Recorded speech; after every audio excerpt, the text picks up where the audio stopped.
Good evening, everyone. And thank you for attending. So the title today is Digitizing the Past in the 21st Century, Tales from the Archives.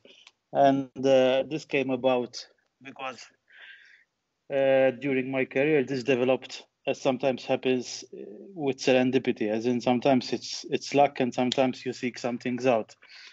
And basically, for those who maybe don't know me that well, who aren't familiar with me, I started in photography about 10 years ago now. The counter keeps increasing. I was studying in Scotland at the time. I was 30, now I'm closer to 40. And I had no hobbies. I was alone in Scotland. So I said, I need something to do. So I bought a camera and I started going into the Highlands or in Glasgow or Edinburgh where I was and trying and then shooting and recording what I was seeing. And my first camera was a Canon 7D back then. And in the beginning, like everyone, you experiment, you try and learn what the settings mean, you try and discover what your vision is and where it will lead you. And in the beginning, you experiment a bit with everything. So you shoot street, you shoot portraiture. But I soon discovered that I had this particular affinity and this particular love for black and white photography. And that has thankfully stayed with me for the past 10 years, and I try and keep developing it as the years go by. So I kept at it, and I strongly believe that if you want to get better at something, you must be obsessive to a point and a perfectionist, and you keep going at it. That's the only way to keep improving. And the area I chose at the time was architecture. So wherever I used to be working, or I actually started traveling just to shoot the particular place, I used to shoot and try and discover new things. So I went to several places in Europe and the US. I was lucky to travel around and always trying to find subjects which work well in black and white, and always seeking to try and improve my vision. So it all started with black and white architecture, but at a point in time, I also started shooting dance. Again, that was a one-off event where I was called in to shoot a dance event because their photographer dropped out. And that became another branch which I fell in love with and continued pursuing. And this is some of my work in dance, obviously again in black and white. Some people tell me that I obsess a bit too much about black and white, but that's the only way I would have it, I think. And in 2016, I was lucky enough to be offered a scholarship in New York. Is someone familiar with who this photographer is? Can you open the mics, Kevin? Someone familiar who this photographer is? I'll give you a hint. She's American and she's considered one of the masters of dance photography. So basically her name is Lloyd Greenfield. She's been shooting dance for about 40 years now. She's considered the living master of dance photography. I was lucky enough to work at her studio for 4 months. And this was one of the shots which I produced when I was with her. And basically, when I was in New York for those 4 months, I would suggest anyone who hasn't been to New York to actually consider it, because it's a city which, whether you like it or not, it opens so many new creative opportunities for you. And basically, while I was there, Lois Greenfield works a lot with Hasselblad cameras, and she's one of the mentors for the Hasselblad program. And we were offered that if we wanted, we could try and see what training programs there were in New York besides working with her studio, and she would arrange for us to do this. So I was at the International Arts Center for Photography, and they were offering courses in digitization and cultural heritage. Basically, what that means is they get all the archival material they have, be it negatives, acetate, glass, and they digitize them as high resolution as possible so that the original object then goes into storage and you actually have a true high resolution copy which you can view or exhibit or keep for research. So when I was there in 2016, I took these training programs in culture heritage and digitization with Hasselblad. I was lucky enough, actually, Kevin, to see the famous negatives by Robert Capa and Gerda Taro, which you spoke about recently, from the Mexican suitcase being digitized. So that was Wow, that's nice. quite an event. And when you You are see them, lucky. just when you see them coming out and being unrolled, and you see basically these negatives, which are, you're basically seeing history unfolding in front of your eyes. So it was a beautiful moment. So when I came back to Malta, again, I branched out into another thing. Rather than branching out, I think it's always an evolution. You try and keep building a step over step, always trying to be a bit better. So I started producing photography books. I have up to, I think, 16 at the time, but a lot more pending. And one of the books in particular was this book called the Johannes Gennadius, the Maltese Treasure Trove in Athens. And basically what it involved is Professor Arnold Cassola was teaching in Athens, and he went by this building, which you can see here, which is called the Gennadius Library. And basically he discovered that there is about what they call them scrapbooks, basically. They're big tomes with old prints and old incisions of Malta stuck to them. And he said this should be published as a book. And he came back and proposed it to MIPP Books, who decided to publish the book. But I was approached because the publisher told me, listen, can we publish these photos in the state they are? And he showed me these photos, which unfortunately were taken with a smartphone. And I told him, no way you'll be able to publish a book with images which are at 72 dpi in very low resolution. I told him, you really need to digitize the material properly. I told him, can you get me the material?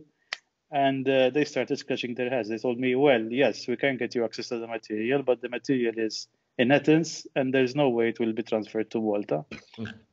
So basically, they arranged a flight for me, and I had to go to Athens to digitize the material there. This is actually the interior area of the library.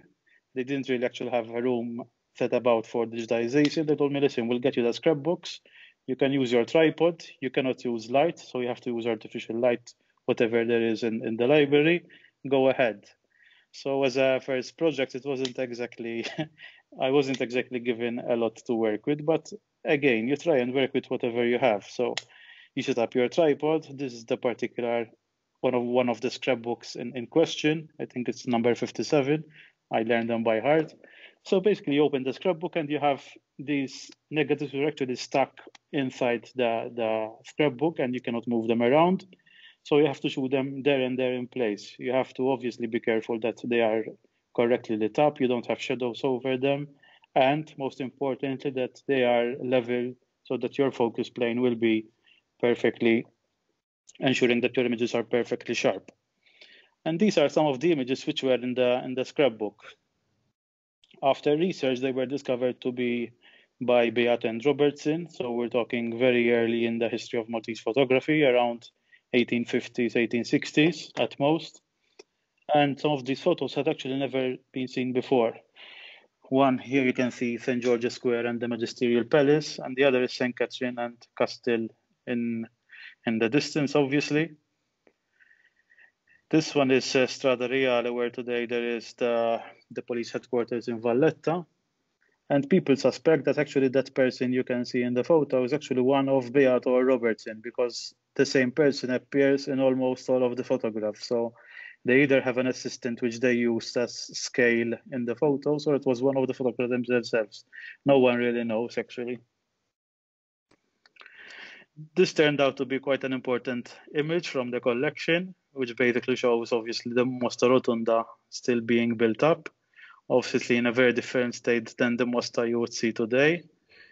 And what the photo actually revealed is, if you look at the top left corner, you see this kind of contraption which is in place for them to build the rotunda. And before this photo appeared, there was a big debate about how the rotunda was built, as in whether they pulled the blocks up, or they built the ramp, or they took them up with cranes or donkeys. And actually that image solved the issue, because you can actually see how they went about building the cupola of the Mosta church. So when we come to actually the process itself, what does it mean to digitize? So nowadays, when we say digitize, before, let's say, the last 10, 15 years, what people understood by digitizing their negative was they take their slides or their film, they put them in a flatbed scanner, you scan them, and whatever comes out, which is usually an 8-bit file, an 8-bit TIFF file, is what you are stuck with. But nowadays, that is considered a very old and legacy method of doing digitization. What is considered state of the art is that you actually put the negative on a flat plane underneath. You use this system, which is called the copy stand, with a camera attached. The camera obviously can be any camera, but we'll come to that later.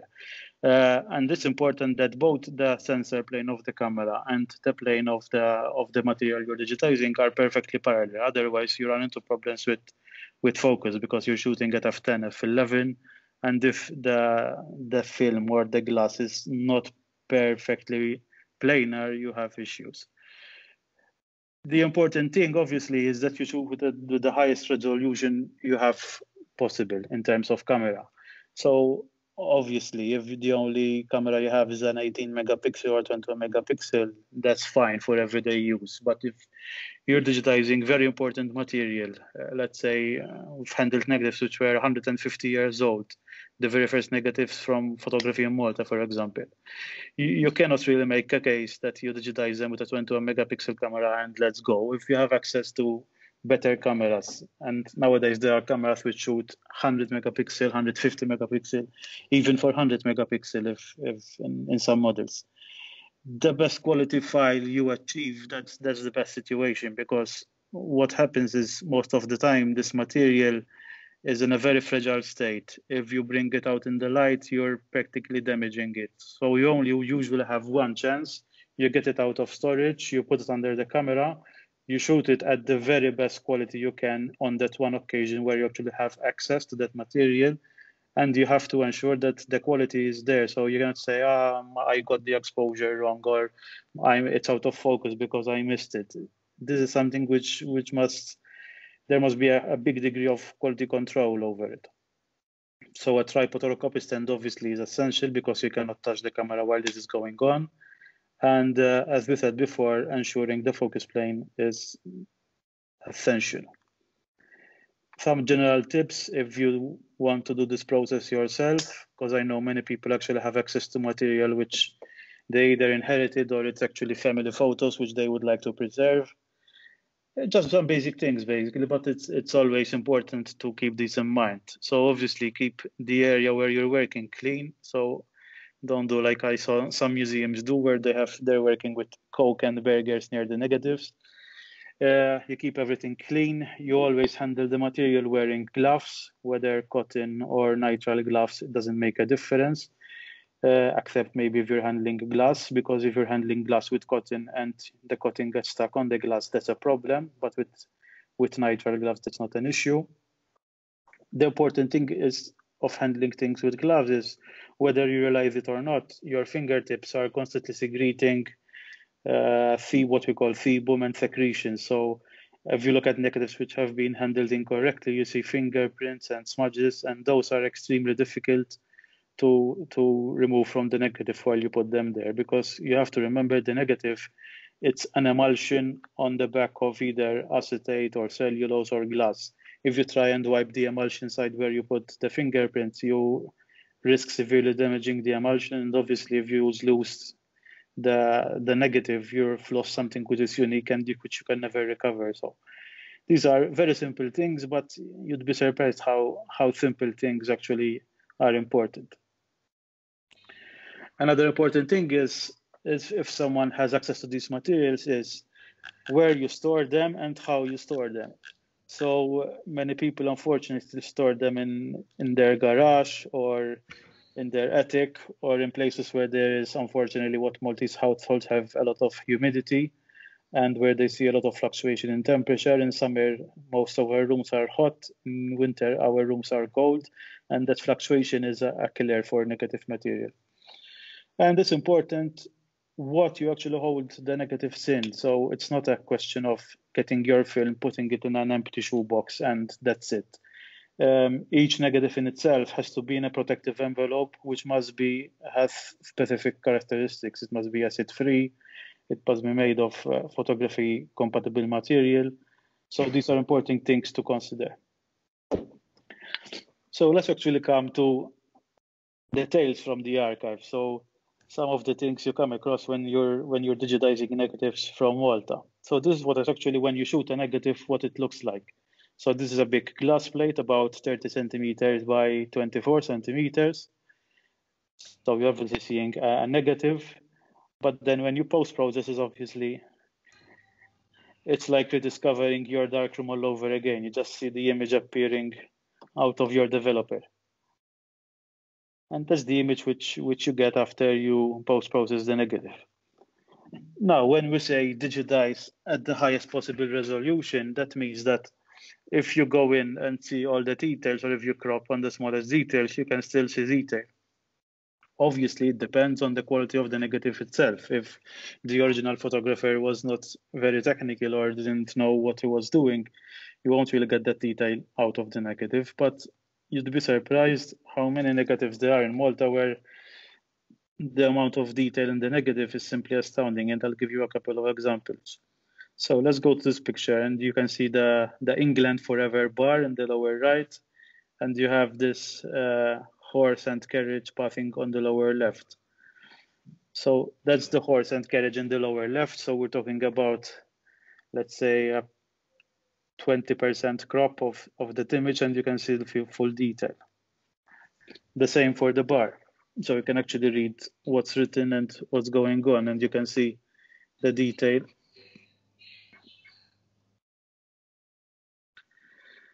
So let's go to some of the archives. Some of these archives you'll be familiar with because they are quite famous in Malta and abroad, but some will be the first time that you will be hearing about. So I'm sure that almost everyone from you has heard about the Richard Ellis collection. This is considered the biggest and most important negative collection in Malta, and with obvious reasons for that. So basically, Richard Ellis, which is the chap, the handsome chap on the right, he arrived in Malta in 1861. You'd be surprised to hear as part of a traveling circus. And from 1861 to 1871, he was working with his mentor, who was a chap called James Conroy. But in 1871, Richard Ellis decided that he was good enough to branch out and work on his own. And God bless him for that. So basically, the archive comprises negatives from the period of about 1870 till about 1960s, 1970s. But Richard Ellis, the original Richard Ellis, was only responsible for the first part of the archive. So we're saying 1871 till his death in 1924. After his death in 1924 till 1936, I believe, before the beginning of World War II, his son took over after his death, John Ellis.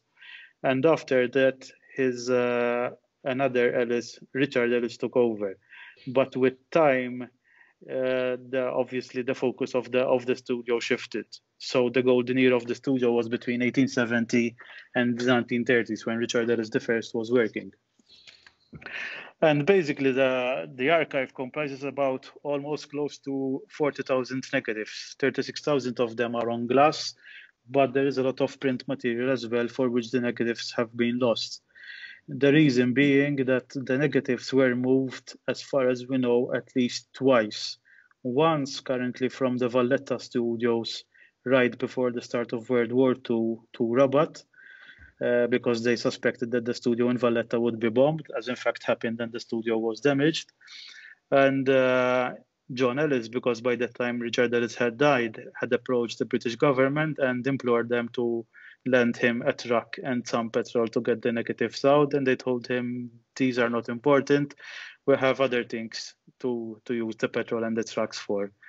But being part of the Ellis family and being quite wise, basically they went to the black market, they got a truck and some petrol and managed to get all the negatives to Rabat. And thank God they did that, because that's the only way they would have survived. And then again, after the war, the negatives were shifted from Rabat to their current holding place. The negatives obviously will remain within the Ellis family, as it should be. But over the past 1 year, they have decided and approached MIPP, more about the term later, to digitize the whole collection, meaning the whole 40,000 negative collection, in as high resolution as possible. And this is obviously a mammoth undertaking, because 40,000 negatives is a lot, even if you process 1,000 a day. And but the process has started. And these are some of the photos which have as yet never been seen. This is obviously the Port de Bombe, I believe, decked out for the Eucharistic Congress. So we're talking 1930s. This is a particular photo. Basically, you're looking at the site where Pageville is today, but you cannot see Pageville because Pageville is not there. These are the grounds of the Dragonara, what was then to become the Dragonara Casino. But looking outside, and obviously the hotel is not there, the Pageville is not there, and most of Maltese villages are not there. So quite a rare photograph, and this has never been seen. The image on the left is what used to be called the Chapel of Bones. Its Wath, or some people say, is near the Evans building in Valletta, but they believe that it was hit during World War II and is now buried underneath the Evans building. But this is one of the photos from the chapel, which again has never been seen before, and you can actually see the detail if you go in of every bone, every skull. So that's the beauty of these negatives. The one on the right is going out of Nashar and San Paolo del Targia. So the statue at the old chapel over there near Villa Rigo. And the chap is actually Richard Ellis himself. So he is posing in the image himself. There are quite a number of photos of him, but this is one of the ones which was discovered recently. Again, the beauty of these photos is that you can see an aspect of Malta, which, as we were discussing before, has disappeared in the construction craze. And you see places that you might be familiar with, but never in the state. So this is Shamshia, or St. Paul's Bay, basically. So the bay is still there, but if you look at this viewpoint nowadays, all you see is blocks of flats going up to Mistra. You would never see this view again. And the only building which is there in the middle, apparently it used to be the priest's house, but today it's still there, and I believe it's a restaurant. It's the only building which survived the craze in St. Paul's Bay. This is an image going out from Mosta, but this is obviously with the cupola was built and ready. And this is an image from the building of the breakwater below St. Elmo, before it was then actually eventually demolished by the Italian U-boats in World War II and now more recently reconstructed. And it's one of those images where you can actually see what Richard Ellis was and still remains famous for. What we say is Richard Ellis had the three brilliant things which make a photographer successful. He was technically very fluent, he was very good at composition, and had a very good business sense. So when you have those three in one person, that's almost a recipe for success. And when you consider that the type of negatives and material they had to work with, to get that exposure to freeze that water, nowadays it's easy to do. You set your shutter speed to 1/2000 or higher, and you freeze the water. But at that point in time, they did not have that luxury. So you can see the technical capability of quite an accomplished photographer. This is Marthamshire Harbour, but again, not in a way you've ever seen it. I believe this entrance is no longer there, it's been destroyed. But it had a very, very good sense for light and time of day and directionality. So you can see that he was quite adept at composing photos. Obviously, Richard Ellis was not working on his own. At the peak of the studio's time, they employed about 20-25 persons. So whenever they used to travel, they actually used to hire about 3 horses with carriages. So one carries the equipment, one carries Richard Ellis, and one carries his assistant. So it was like a corteo going around Malta shooting.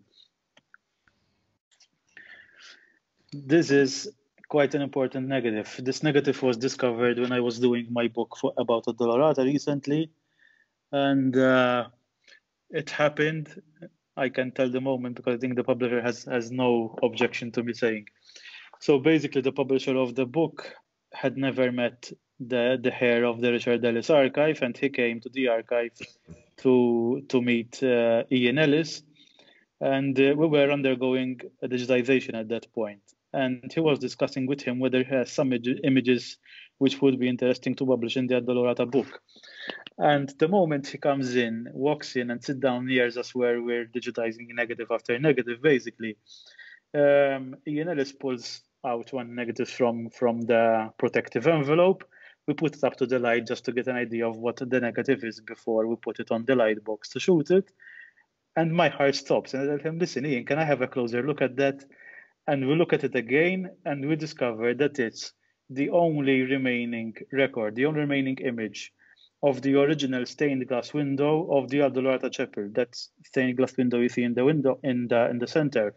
That's no longer there because that was hit by a bomb during World War II, and the original stained glass window was destroyed. And there were paintings of it, but not a real photographic depiction of what the stained glass looked like. But this negative was discovered recently, and it's you see the importance of this negative. This is the only surviving record of the stained glass window. I'm not sure if any of you have ever seen this image, but this is actually what the Royal Opera House or Teatro Royal, what used to be called, looked like on the interior before it was bombed in World War II. Obviously, it was decked out for an occasion. We don't really know what the occasion was, but you can see its grandiosity and how beautiful it was. I am sure some of you will recognize this place, but again, it's testament to how much Malta has changed. If you look in the top right, you can see a tower, one of the coastal towers. And the arcade with the arches in the lower left, it's actually still there, but nowadays it's engulfed by restaurants. So I'll give you some time to try and decipher where this is, and then I'll tell you. But basically, this is Spinola Bay before it was all built up. So these arches are the ones you see below the Giuliano restaurant. And obviously behind it, nowadays it's completely built up. There would be the Cavaliere Hotel at the tip of this peninsula. But again, quite a change from Spinola Bay you see today. But again, Richard Ellis was not only famous for the Malta views, which are the most popular part of the archive, but he was quite prolific at other genres of photography. So he was lucky enough, or some people say not lucky, but wise enough to be the official photographer of the British government. He has certificates from the king himself stating that he is the appointed photographer, and the certificates still exist. So basically all the work of militia, sailors, soldiers that used to pass mostly through the Richard Ellis studio, and obviously that was a big source of income for him. And you actually can see the current queen still alive, but obviously much, much younger at this point in time at the Marsa Porso Club. So that was the Richard Ellis archive, which was, I think, the most popular and the most famous archive which exists in Malta for obvious reasons. But then when you're in the line of work, when people know that you appreciate these things and that you're doing it properly for museums and institutions, they start approaching you. And imagine my surprise, once two collectors approach me. They give me this shoebox, literally a shoebox. So you open the shoebox and you see a stack of envelopes. I kid you not, the envelopes look exactly like the one in the presentation.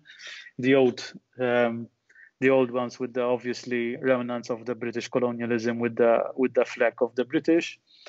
And it's about 350 negatives, each in its own envelopes, which by the way are not the ideal envelopes to store negatives in, as we said before. But they said, listen, we have this collection. We bought it way back in 1970. At that time, we bought them each for 1 lira. 1 lira was a lot of money in 1970. So if you're talking 350 lira, that's quite an amount for that time. nowadays their prices, obviously.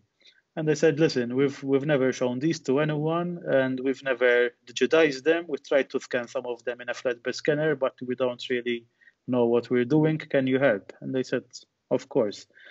So I obviously got the negatives all out to see what state they are in, but they're very, very, very well preserved. But they are quite strange, as in they're not of a standard format. They're cut quite haphazardly in varying sizes. There's absolutely no material accompanying the negative, so we don't know who the author is. We don't know, they're not dated, except you can date some of them because obviously of the material which is in them, like this one over there here. The Vittorioso Tower was bombed and fell during World War II, so we know that this photo is by default pre-World War II.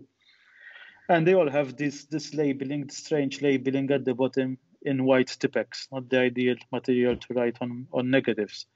But they are all with the same calligraphy and with the same spelling mistake. So we suspect that whomever wrote on the negatives was either the photographer or someone who acquired the collection prior to these collectors themselves.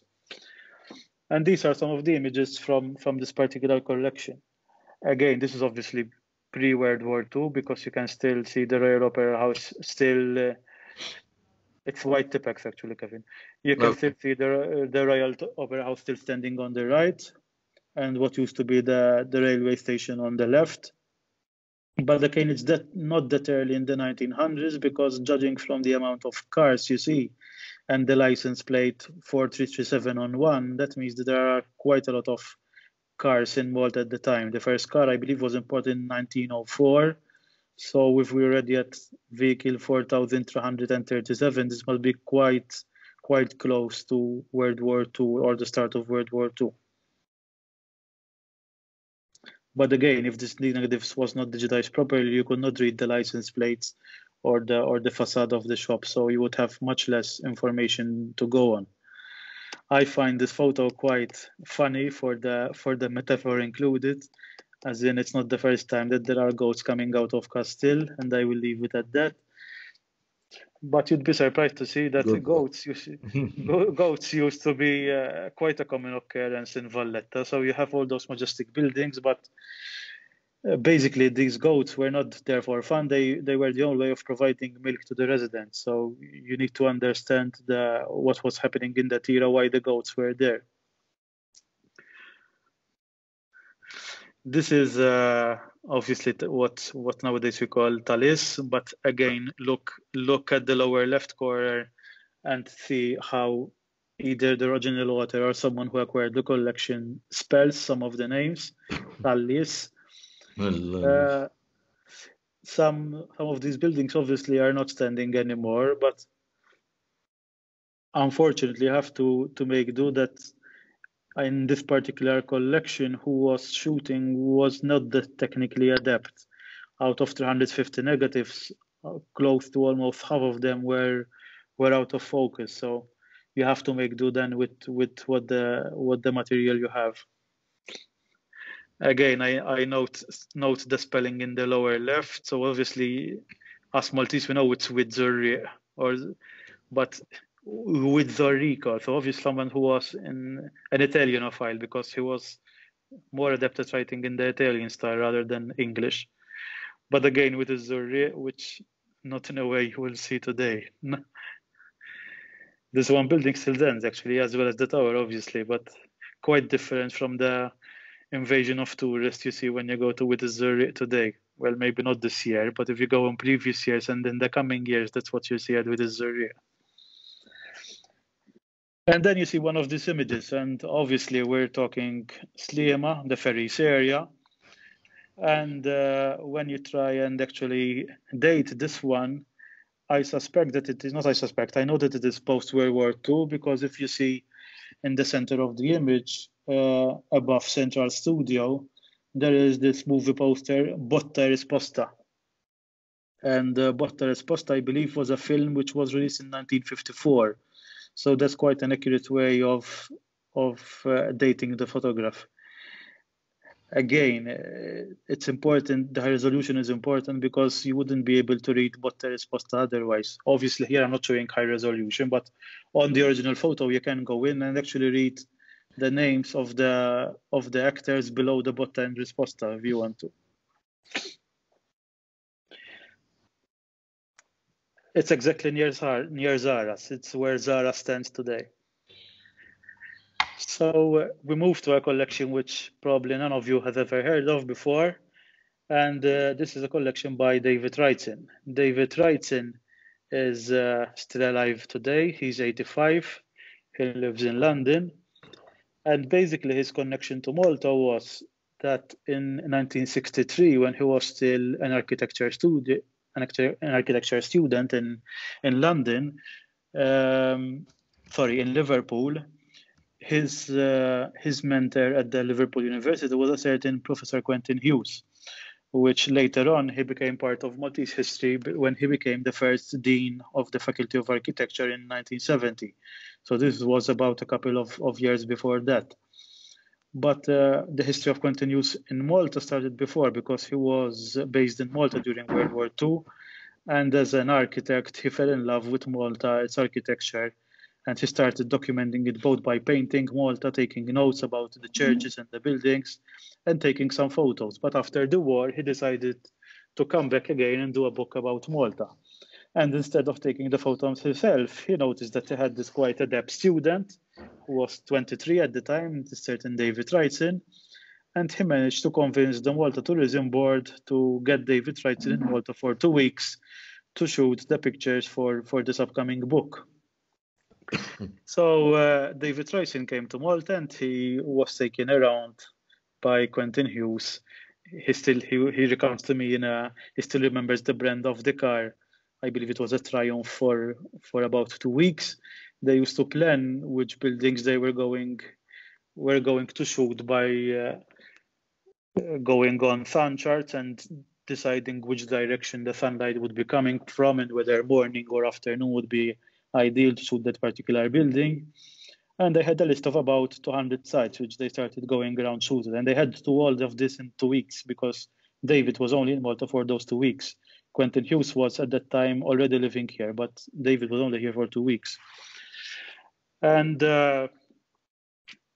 basically, David is still alive. He's 85. He's in relatively good health, but he has no sons and no heirs. And he decided that the best place to store his collection was to donate it to a Maltese institution which has a love for these kinds of things. So he donated all his collection to MIPP, and it's been digitized. And I'm going to show you some of the photos which were not used in the Fortress Island book, but which David shot.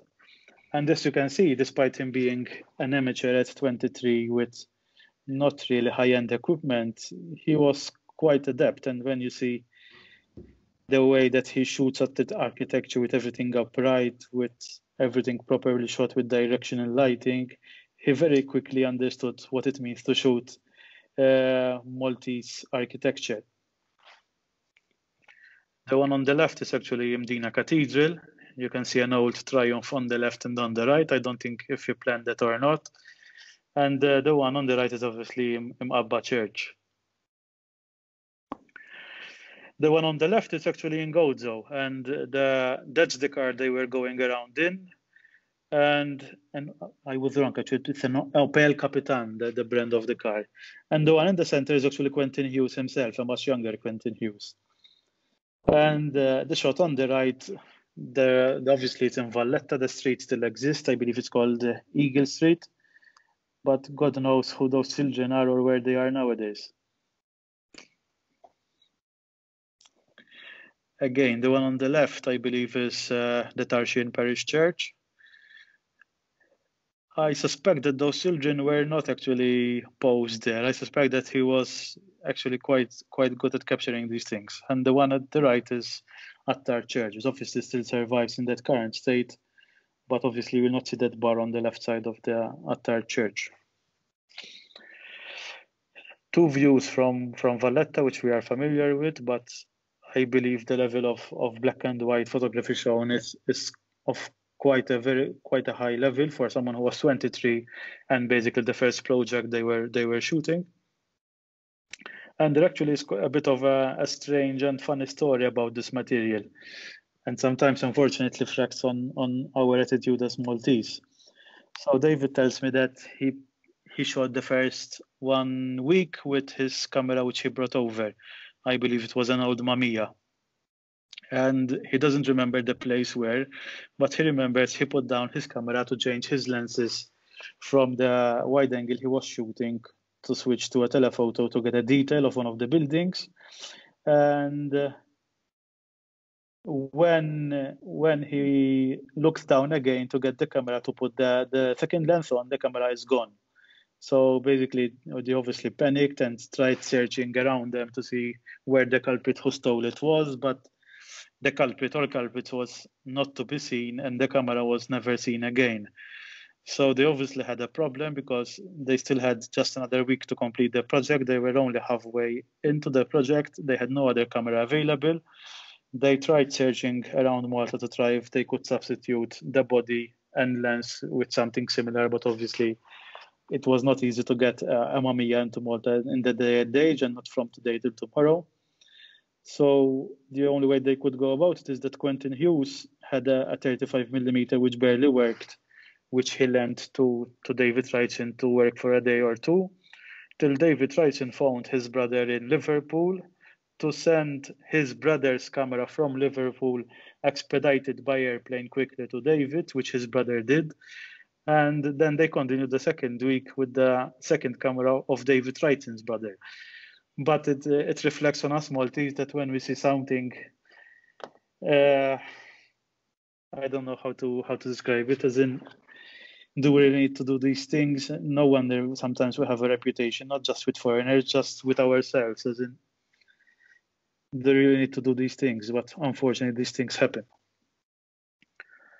The shot on the left is obviously the Zebu Church going into Hazebuch. And the shot on the right is a shot from what used to be called the Gut, what we know it's a straight street nowadays. This is an area in Rabat outside Medina, but of course quite idyllic and nostalgic when you see how we used to live and how we arrive. And this is an old site which obviously you do not see on our streets anymore. I believe this used to be Carro Funebre, where they used to carry coffins instead of our modern day Mercedes hearses. Yes, it's before the hearses came. But you can see the intricacy of it and its beauty in a way, despite it being something associated with that.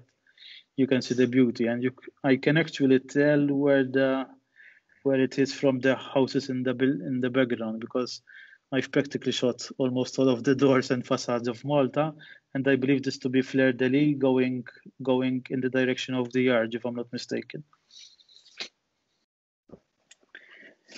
Now we come to one of the last collections which we'll be discussing.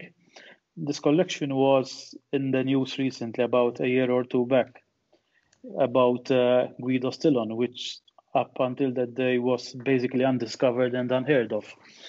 So basically, Guido Stillon was active in the 1960s and 1970s, so during a period of quite a lot of turmoil in Maltese history, because he saw obviously Malta being rebuilt after World War II. He saw Malta moving towards independence.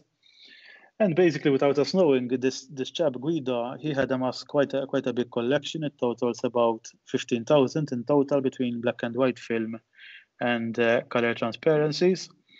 And unfortunately, Guido died quite young. He died in his early 40s. He was not really a photographer by profession. He had started the course to become a doctor, but dropped out in the first year. And then he used to work in a shipping company. But basically, he was a resident of Valletta, and he used to go out and shoot his beloved Valletta as much as he could. And when he died, obviously, his negatives remained with his widow. but his widow never really knew what to do with them, and they remained in her possession. The widow remarried. Strangely enough, she married another doctor, and she moved with this doctor to study in London, and she actually took all the negatives with her. And they were stored quite safely in a British house with a controlled heat, climate controlled, so the negatives remained in quite a good state. But when she returned in Malta, she brought them back with her. But in time, she started asking around, listen, I have this big collection. Can someone help me to digitize it and bring it to the public's attention? And about a year and a half back, she donated some of the material to a local company or local NGO called Magnus Min. And they basically digitized some of the material using a flatbed scanner, and they organized an exhibition with Guido's material in Valletta. And that's how this material first came to light and first came to the attention of the Maltese public. Nowadays, the whole material has been donated to the National Archive of Malta. And again, it's in the process of being digitized, because most of the material has as yet not been seen. What has been seen as yet is a very, very, very small odd sample of what exists. So again, you can see it's a different Malta now. We're seeing Malta at a later stage in the 1950s and 60s. So this is, again, probably not the entrance most of us, me included, remember. So the entrances to Valletta, there were basically four. There's the current one by Renzo Piano. Then there was the one before, which was removed to make way for the Renzo Piano one. This is the one preceding that. And then there was another one before that, I believe. But this is one of the earliest gates. And you can see basically the entrance of Valletta, how it was in the 50s and 60s. He had quite a good eye, and I suspect that this photo might have been posed, but obviously he had quite a good eye for composition. So you have the toy boat in the foreground, you have the group of children with an odd number, you have the other child at the back. Unfortunately, some of them here material, and I think Kevin will agree here, it belies that the Guido was not really a professional, but that's not a disadvantage in my eye. Basically, he worked with what he had, and for the equipment he had and the availability of subjects he had quite a good eye and quite a very good hit rate of quite almost great images, I would say. And again, he was documenting a period which, unfortunately, there aren't really that many images of. You'd say 1950s, 1960s, there were many people who had cameras and many people who were shooting, but very little material still exists from that time. Obviously, this is a view which you might rarely come across nowadays, but not really in this state. If someone could try and locate the photo for me, I suspect that could be the Goudia Church in the background, because it's the only one which has three steeples at the front, I believe, unless someone corrects me. I think this will be the Goudia Church.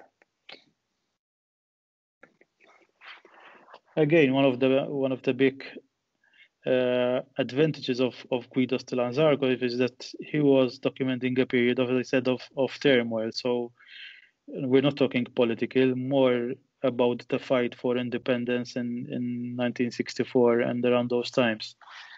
So he was documenting things which are important to document, and which probably no one was shooting from that viewpoint that close up.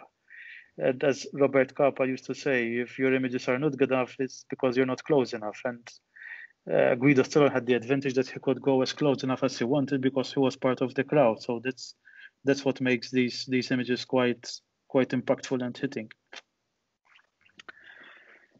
So enough about archives. So we come to MIPA, or what we termed MIPA. MIPA stands for the Malta Image Preservation Archive. And basically, this is an idea which I discussed with Kevin, and we both agreed that there was an urgent need for this. And the whole point is that there are a lot of discrete collections scattered around Malta, a lot of discrete collections in different institutions of Malta. So you have many government institutions, many private collectors, many collectors who don't even want to to say or tell what they have in their possession. Rightfully so, you might say, if they bought the material at a very high price. But we strongly believe, me and Kevin, that ideally there should be a central repository, at least an online catalog, where the images are digitized once, they are digitized properly at the highest resolution possible, and that they're made available online in a searchable database, that if you want to see the earliest entranceway to Valletta, you can search for the entryway to Valletta, and you can see images, what images exist of it from not just one archive, but from all the possible archives that are accessible in this central location.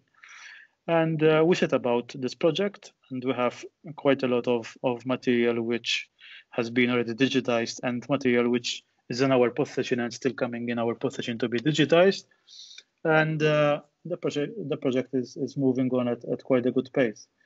Obviously, I would ask all of you, if you know of any material or if you have material in your possession, to actually approach me or Kevin.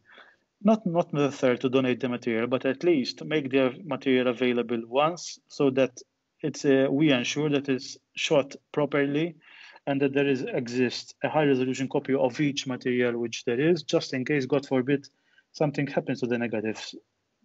These things can happen. Humidity can destroy negatives. A burst water pipe can destroy negatives. A fire can destroy negatives. Even pests can destroy negatives. So it's important that, although I understand this kind of need to keep material to ourselves, there comes a point where you need to realize that the importance of the material is that when it's shared, not when it's kept jealously for oneself. And we're talking about Maltese photography and Maltese photographic history, so it's important that this material is available as much as possible to as many people require it for research purposes. So we're setting up the website with all the material which is being digitized with a searchable database, and we're hoping to launch the project at a very near point in the future. And I thank you for attending, and that's the end of our talk.